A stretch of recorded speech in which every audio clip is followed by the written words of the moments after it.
You have no words to describe the loss of somebody that you truly love. How do you deal with them not being there? How do you deal with them not calling anymore? I would give everything that I have just to get one more hug. I would remind him how much I love him and miss him, but I'd mainly want him to meet his granddaughter.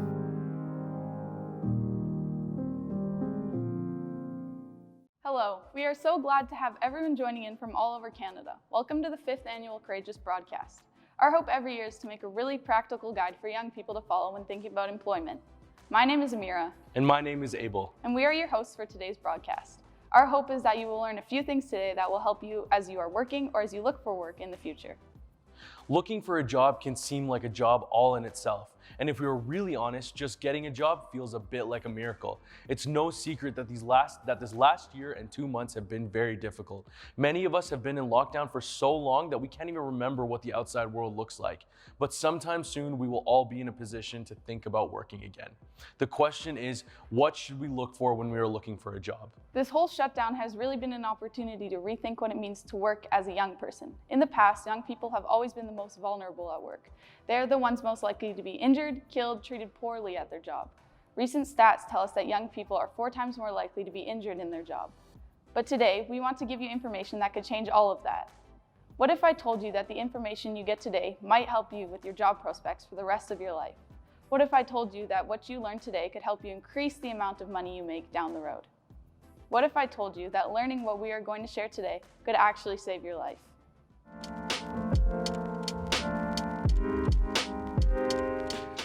Hi, everyone. My name is Rob Ellis. I'm so happy to be able to speak to our young leaders of tomorrow across the nation of Canada and across the world today. It's a very exciting event to be part of Courageous. Connecting one generation to the next generation is an amazing journey for all of us to be on. 20 years ago, our family lost our 18-year-old son, David. It was a very difficult experience for us to go through, a horrible time.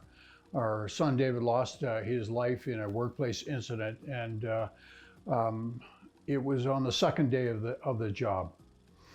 I don't want any of you to have to go through that experience, and that is why I'm here speaking directly to you, heart to heart.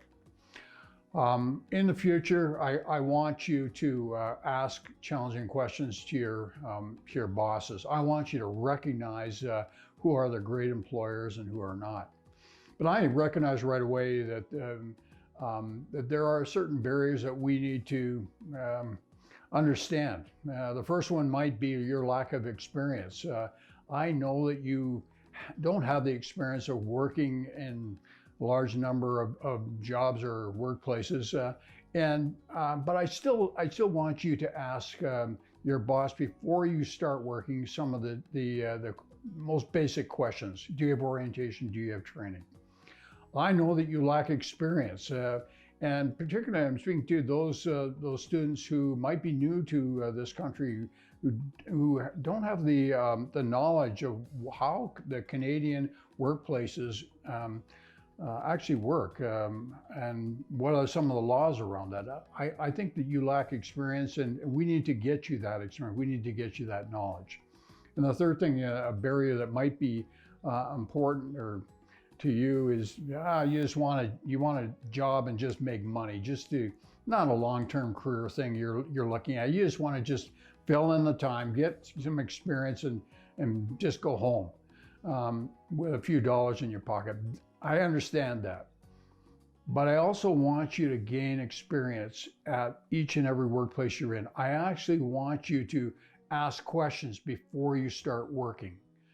I need you to step up and be courageous. I know you can do that. Ask your bosses the questions that are on your mind. Do not keep silent, please. Do this for Dave, my son. Let's make the world a better place together.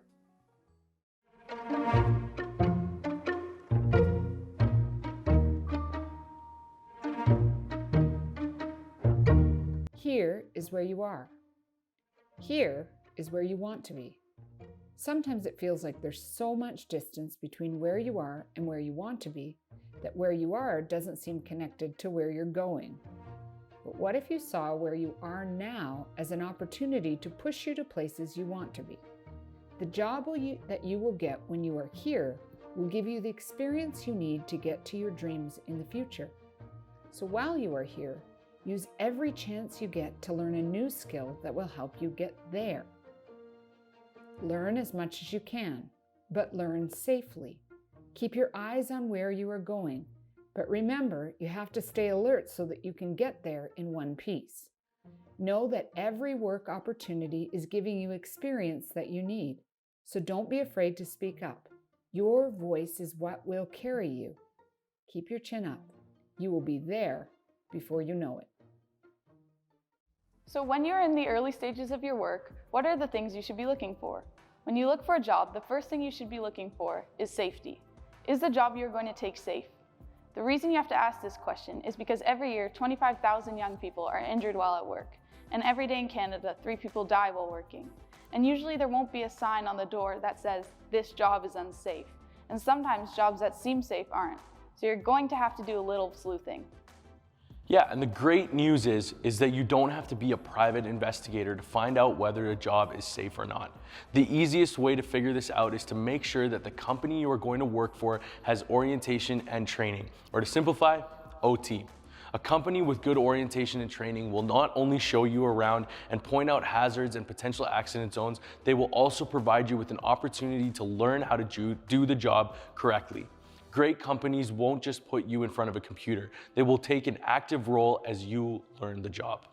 So this means that they won't just make me be in front of a computer pressing next, next, next? Right. They will actually really show you how to do the job. And if I get in the interview and they don't really have orientation and training? This is a big red flag. You should probably keep looking for a job because most accidents actually happen within the first 30 days of work when you don't even have enough experience yet. So does this mean that we discount jobs that have an element of risk involved in them? Does it mean that we only pick careers that basically put us in a safety balloon? No, some of you will engage in jobs that have a good amount of risk. It just means that we will have to think through how we will engage in a risky job safety. And while this broadcast is about jobs, it also applies to hobbies that we also might pursue.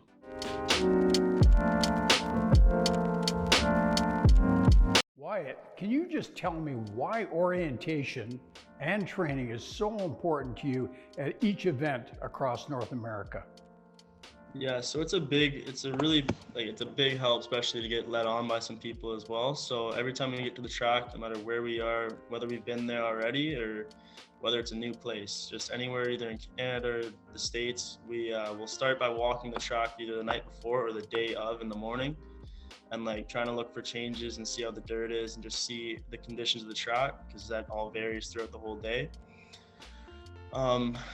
After that, after we're done walking the track, we'll set the bikes up and get them ready to go, because every track's gonna have a different bike setting, because everything's like different dirt, different jumps, just different sections as well. So after that, I'm pretty sure, well, I'm not pretty sure, I know we all go to the riders meeting because it's a mandatory, so it's mandatory, and then we got to run through the flags, and I basically know obviously I got to know every flag there is, and if I don't, I might get disqualified depending on the race conditions.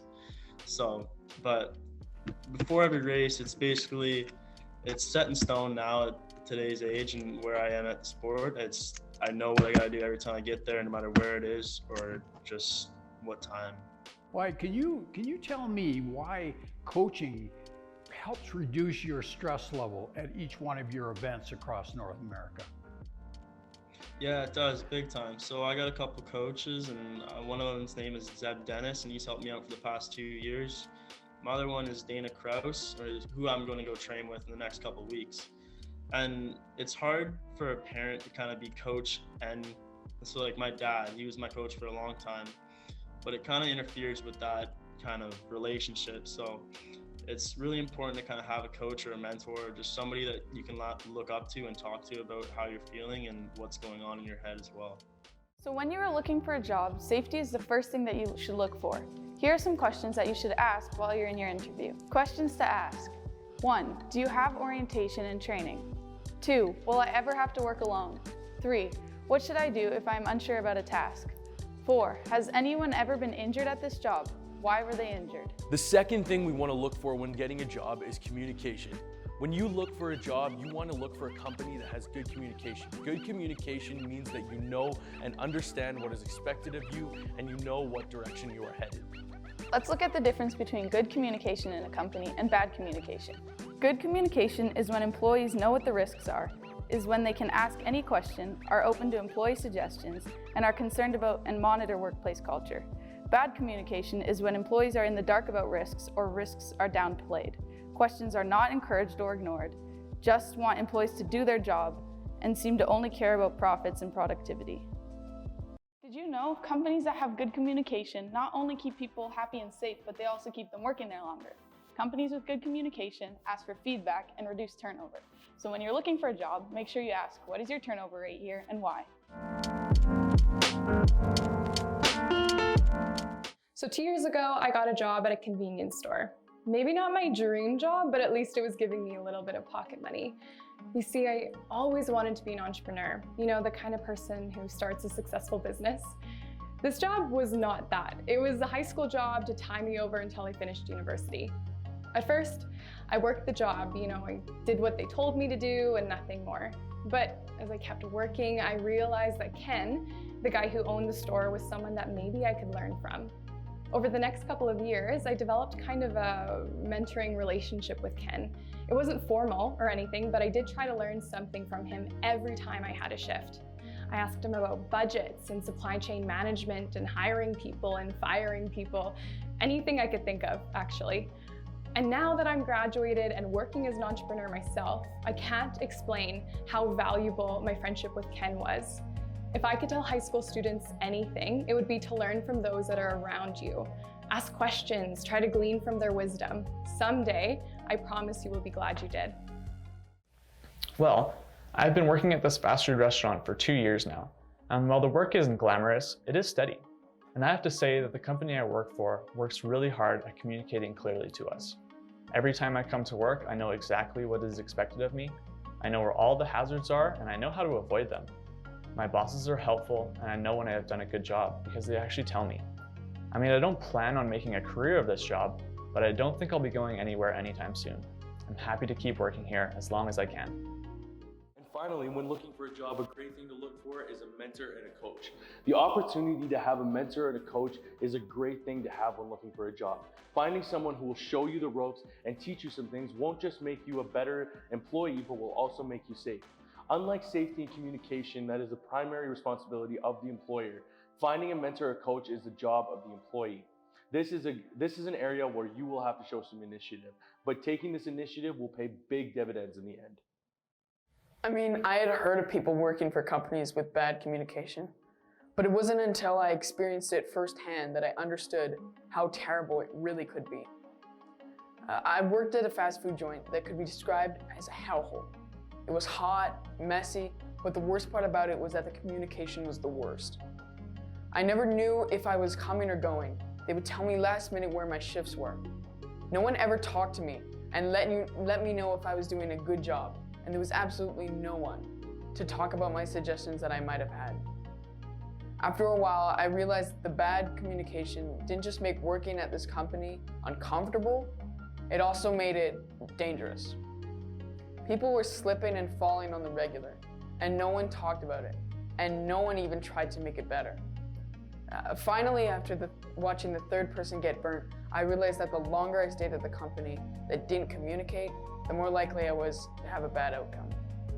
My stress level was so high that I recognized that this was not a fit for me. So how do I go about finding a coach or a mentor? First of all, look for someone at your new job that you can connect with. 1, be teachable. 2, listen. And 3, ask questions. So let's review. When I'm looking for a job, here are the 3 things that I want to be aware of.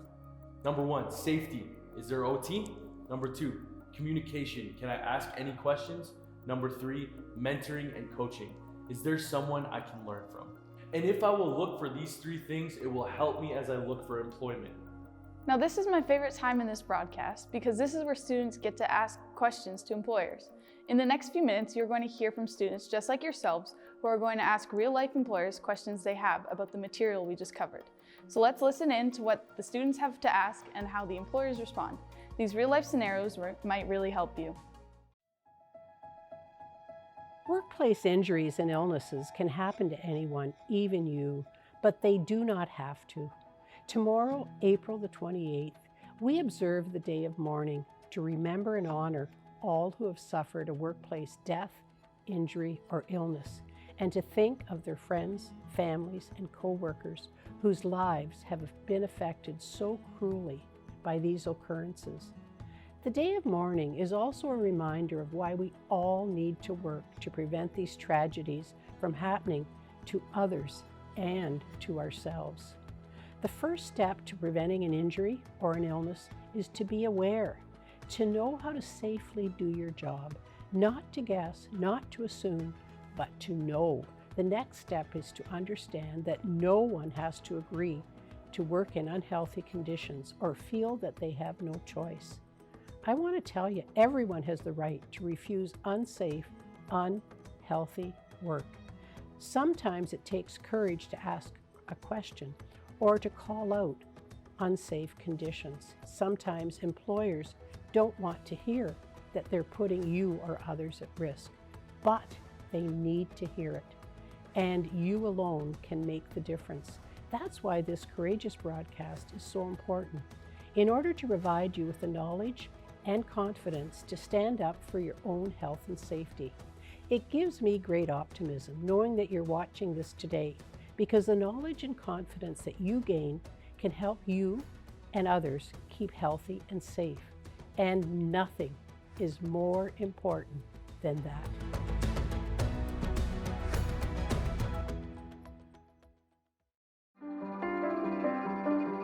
What should I do if the company I'm interviewing at does not have any real orientation and training?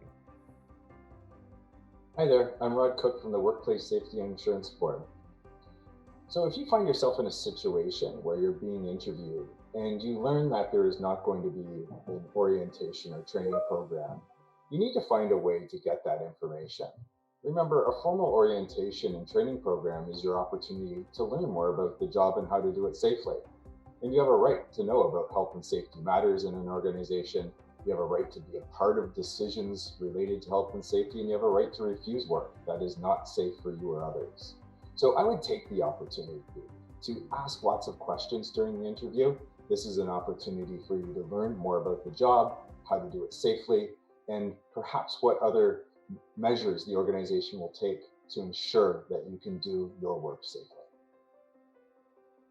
What do I do if I know that my parent is working at a job that is unsafe? How do I talk to them about it?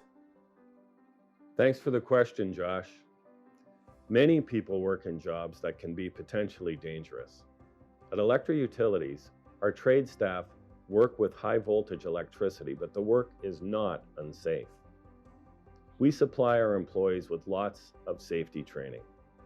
They conduct daily discussions about the work they are planning to do and how they will carry it out safely. We provide them with all the required personal protective equipment.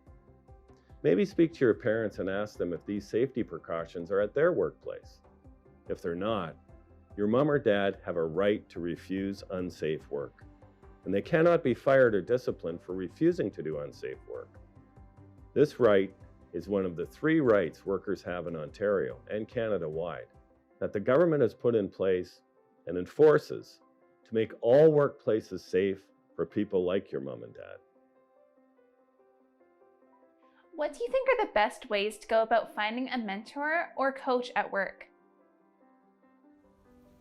Hi everyone, my name is Patty Bell. I'm the Regional Managing Partner for Southern Manitoba with MNP. I just want to say thank you very much for your questions that you provided us today. I'm just going to speak a little bit to one of the questions on mentorship. Mentorship is a great thing. Lots of companies and businesses, some of them do have a formal mentorship program. If you're looking to get into a program like that, the best place to go would probably talk to your supervisor or your human capital department to see if there is a formal program that they have set up. And if not, I would probably recommend you still kind of seek out an informal mentor. You know, there might be somebody in your office or business that is somebody that you maybe want to have a visit with or have a coffee with, just to talk about different things about the business or the company, or any questions you might have about your job. And you know what, sometimes those are the best discussions, is just those informal questions and conversations you can have with somebody. And mentorship is a great thing to pursue. I would recommend it. And all the best of luck with it. Thank you. I'm new at my job and I'm just finding my way around. I'm wondering if you could tell me some attributes of really good companies. If you want to get noticed in an organization, get involved. For example, join the Health and Safety Committee. By joining committees, you're going to meet new people and find new opportunities. Also, set up coffee chats. Connect with your colleagues, go for a coffee, even if it's virtual, and have great conversations. You're going to find a tremendous amount of new ways to get involved in the organization, and you're going to learn a lot more about what's happening in your company. My last recommendation is ask lots of questions. That's what executives do. That's how executives learn what's happening in a company and discover new opportunities. So you can do that too. So be a role model in the organization, and you're going to help create a more sustainable company. I got a new job and I thought I was going to be safe, but now I realize they don't have a good safety culture at all. I'm forced to work alone and do things that I think would put me at risk. Do you have any advice for what I should do? I need the job. Hi, I'm Trevor Winkler, Managing Partner of MNP Calgary. Thank you, Gifty, for your question of how does your company ensure that you have good communication with your employees. Open communication is certainly vital to building a strong foundation between the partners at MNP and our team members. We have multiple opportunities to share information and have open lines of communication one-on-one or in Microsoft Teams, especially in this year of pandemic. One-on-one could mean connecting with your performance coaches, various leaders of the office, and each other, your peers. At MNP, we value the importance of building these relationships. That could be over a cup of coffee, while having lunch in the bistro, or scheduled touch points. Our teams are set up in such a way that there is an opportunity to connect directly and one-on-one with leaders. Our buddy mentor programs help support the open communication between team members. You also get aligned with a peer at MNP, someone that's been in your place maybe as recently as 6 months earlier. They can help show you the ropes, introduce you to other team members, as well as guide you through the resources that we have available through our own intranet. Having programs like the Buddy program not only support onboarding, but it helps you build relationships between team members and creates an avenue for open communication. We have conducted national and local team surveys to hear from our team members. We want to understand what they love about our firm and what areas we can continue to work on. Listening to our team members and each other is another way to support good communication with an organization. We take the team member feedback and look for opportunities to continue to improve. We share this feedback with our teams, so open lines of communication are always top of mind. There is a second part to the question. It is, what is one thing that you can think I could do to make sure I get to a company with good communication? That's very difficult to answer. However, one thing that you could do to get on board with a company with strong communication is to talk to people that have worked there or existing people that do work there. Look at their social networks, LinkedIn or Instagram or any pages to see how their communication, and if they have a communication that goes out publicly. That certainly would instill a bit of a concept of what their company culture is around communication. First-hand experiences, of course, are your best source of information. If you don't know anyone who has or does work there, then I'd recommend checking out the company website for further information. Thank you. Have a great day. How does your company ensure that you have good communication with your employees? What is the thing that you think I could do to make sure that I get to a company with good communication? Thanks for the question, Gifty. Companies like Electra conduct orientation training with all new workers. They need to know the hazards they're going to be working with and around. During that training, we talk about the 3 rights that give workers this power: the right to know, the right to participate, and the right to refuse. Our orientation training speaks to these in more detail.